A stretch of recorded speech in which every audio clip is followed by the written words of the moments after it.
At sa ibang balita, mga UAAP at NCAA volleyball stars tumayong mga coaches para sa second leg ng Eliza Valdez Summer Volleyball Skills Camp.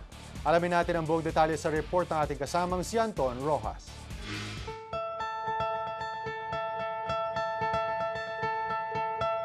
Matapos ang matagumpay na pagbubukas ng Volleyball Skills Camp sa pangunguna ng 3-time UAAP Volleyball MVP na si Eliza Valdez sa Laguna, dinumog muli ng mga volleyball fans ang ikalawang leg ng Summer Clinic sa Cubao.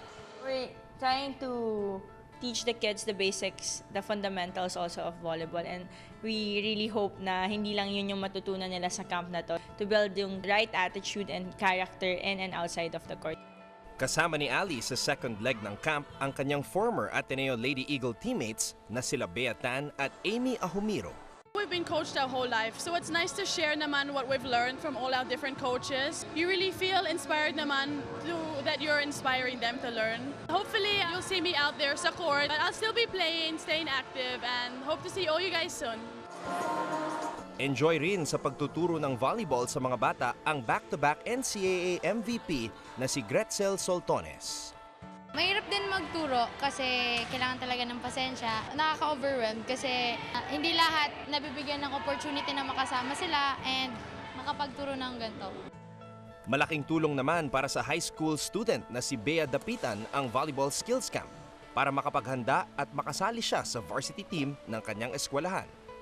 Masaya po kasi natututunan po namin tama yung mga setting at digging po.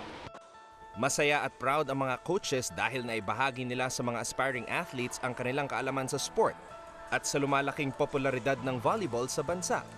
Every after the camp, we want the kids to go to their parents or kung sino man kasama nila to just say thank you and hug them for recognizing and just thanking them for bringing them here. At para sa mga gustong sumali sa camp at matuto ng volleyball kasama ng inyong mga paboritong athletes, gaganapin ang ikatlong leg ng Eliza Valdez Summer Skills Clinic sa University of Batangas sa May 16 to 18.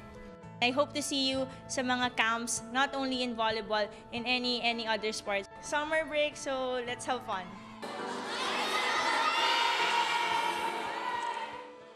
Anton Rojas, ABS-CBN News.